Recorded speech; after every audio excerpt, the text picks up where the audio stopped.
It's 1:17 a.m. on a Tuesday night, and Ella is doing what she does best, doom scrolling through WordPress forums. Her eyes are bloodshot from staring at code snippets and feature requests for the past 3 hours.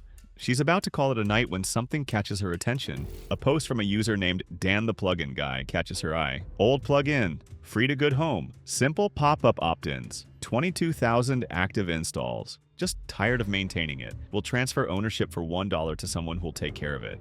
Ella sits up straight. Her heart starts racing. 22,000 active installs? That's not just a plugin, that's a distribution channel. That's 22,000 potential customers who already trust this code.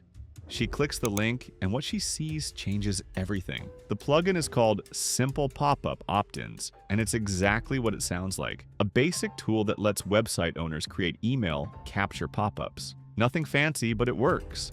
And more importantly, it has something most plugins don't, a massive, engaged user base.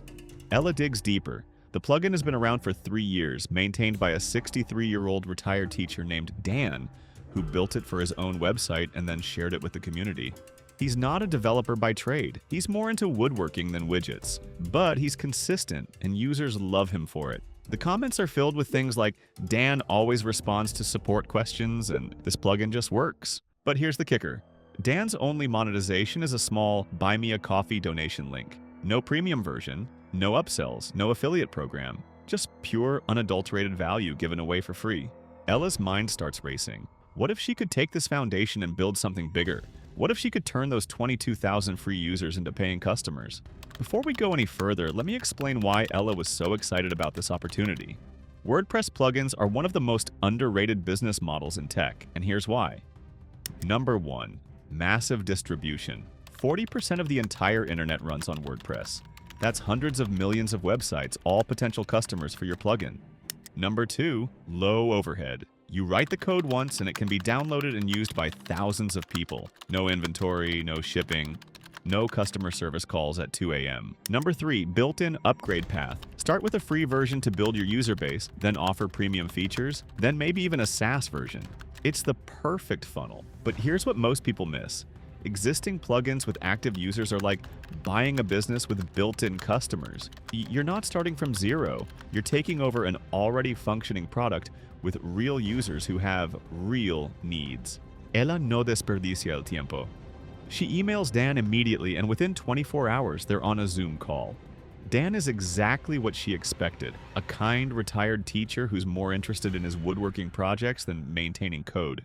I built this thing for my own website, he tells her. Then people started asking for it, so I put it on WordPress.org. Never thought it would get this big. But now it's taking up too much of my time, and I'd rather focus on my grandkids. The deal is almost comically simple. Dan wants $1 to transfer everything: the GitHub repository, the WordPress.org listing, the user email list with opt-in permission, and even the domain name. No lawyers, no complex contracts, just a simple asset transfer agreement. Ella can't believe her luck. She's about to acquire a business with 22,000 customers for less than the price of a coffee, but she's also smart enough to know that cheap doesn't always mean good. She needs to do her homework. Ella's total budget for this acquisition is $500, so she has to be strategic about her due diligence. Here's what she does. Step 1. Code audit. She hires a developer on Fiverr for $150 to review the entire codebase. The verdict? Clean, well-documented code with no major security vulnerabilities. The plugin follows WordPress coding standards and won't break with future updates. Step 2. Trademark search. She spends $50 on a basic trademark search to make sure simple pop-up opt-ins isn't infringing on anyone's intellectual property. Clear. Step 3. User research. This is where it gets interesting. Ella creates a simple Google form and sends it to the plugin's email list. She asks one question. What feature would you pay for? The responses pour in and one answer dominates. Built-in analytics and A/B testing.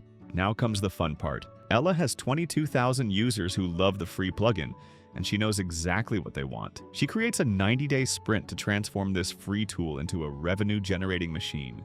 Week 1 to 2, launch Pro version. Ella builds a premium add-on with the features users actually want. Analytics dashboard, A/B testing, advanced targeting, and priority support. Price point: $49 for a lifetime license. Week 3 to 4, Freemium upsell. She adds a subtle banner inside the WordPress dashboard that appears to free users. Upgrade to Pro for advanced analytics and A/B testing. No aggressive pop-ups, just helpful suggestions. Week 5 to 6. Support infrastructure. Ella hires a virtual assistant on Upwork for $8 per hour to handle basic support questions. She creates a comprehensive knowledge base so users can help themselves. Week 7 to 8. Affiliate program. She launches a 30% commission program for YouTube reviewers and bloggers who promote the plugin. This creates a marketing flywheel she doesn't have to manage. Fast forward to month 12, and the numbers are staggering. Pro licenses sold 5,600. That's a 25% conversion rate from free to paid users. Absolutely phenomenal for a freemium model. Monthly revenue, $12,400. From a $1 acquisition to over $12,000 per month in just 1 year. But here's the genius move. Ella adds a $9 per month cloud sync feature that 35% of Pro users adopt. This creates a recurring revenue stream that makes the business much more valuable to potential acquirers. Ella is now working about 10 hours per week, mostly product roadmap planning and partner calls. The plugin is essentially running itself, generating passive income while she focuses on scaling. Then it happens. An email from an EU-based marketing tools company lands in Ella's inbox.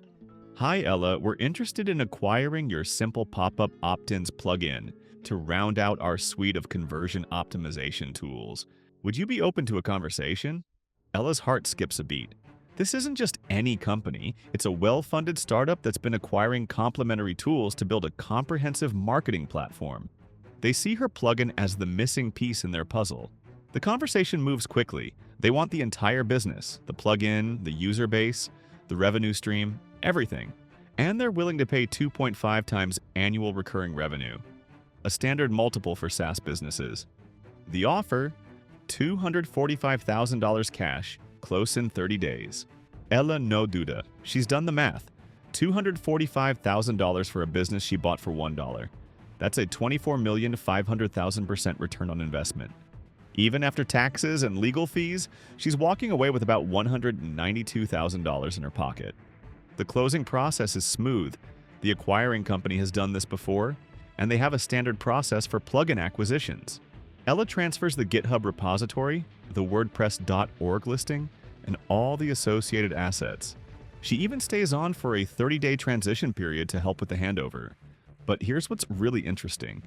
The acquiring company doesn't just want the plugin, they want Ella's expertise. They offer her a consulting contract to help them integrate the plugin into their larger platform. Another revenue stream she hadn't planned for. With $192,000 in the bank and a consulting contract in her pocket, Ella does what any smart entrepreneur would do. She books a month in Lisbon to decompress and plan her next move. But she's not done with the plugin flipping game. In fact, she's just getting started. Ella uses some of her windfall to seed a microfund for her next acquisitions. She's looking for more plugins with engaged user bases that are undervalued by their creators. Her criteria are simple. Plugins with at least 10,000 active installs, good ratings, and creators who are ready to move on. She's already identified 3 potential targets. So what can we learn from Ella's $1 to $245,000 journey? Here are the key takeaways. Lesson 1. Distribution first, monetization second. An engaged user base is worth more than gold. Ella didn't buy a plugin, she bought 22,000 potential customers.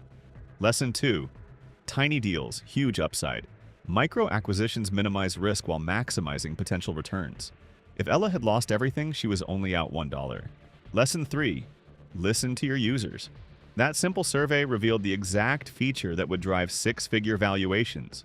User feedback is market research you don't have to pay for. Lesson 4. Document and delegate. The support wiki and virtual assistant kept Ella out of the weeds and focused on growth. Ella's story isn't just about one lucky deal. It's about a massive opportunity that most people are missing. The WordPress ecosystem is filled with plugins that have been abandoned by their creators but still have active users. These aren't just code repositories, they're businesses with built-in customers. And in many cases, the creators are willing to transfer ownership for next to nothing, just to see their work continue to help people. The barrier to entry is incredibly low.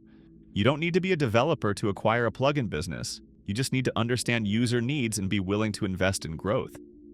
Want to find your own $1 plugin opportunity? Here's how to get started. Step 1. Browse WordPress.org for plugins with 10,000 plus active installs but no recent updates. These are prime candidates for acquisition. Step 2. Check the support forums to see if users are asking for features or complaining about lack of updates. This indicates demand and opportunity. Step 3. Contact the creator with a respectful email explaining your interest in taking over maintenance. Many creators are relieved to find someone who cares about their work. Step 4. Do your due diligence on the code, user base, and market opportunity. Don't skip this step. Even $1 can be wasted if you don't do your homework. Step 5. Have a growth plan before you acquire. Know how you'll monetize, what features you'll add, and how you'll scale. Now, let me be clear. Not every dollar plugin will turn into a six-figure exit. Ella got lucky with timing, market conditions, and finding the right acquirer. But the principles she used are repeatable. The key is to look for plugins with engaged user bases that are being undervalued by their creators. Focus on solving real problems for real users, and the money will follow. And remember, the goal isn't always to sell. Many plugin businesses can generate substantial passive income for years with minimal maintenance. Sometimes the best exit is no exit at all. Ella's story proves that life-changing opportunities are hiding in plain sight. You just have to know where to look and be willing to take action. If this story lit a fire under you, I want to help you find your own plugin opportunity. Subscribe to this channel for weekly deal stories, acquisition strategies, and step-by-step guides to building your own digital asset portfolio. Because here's the truth. There are thousands of Ellas out there right now, scrolling through forums at 1 a.m., looking for their next opportunity. The question is, will you be the one who spots it first? Thanks for watching, and I'll see you in the next video.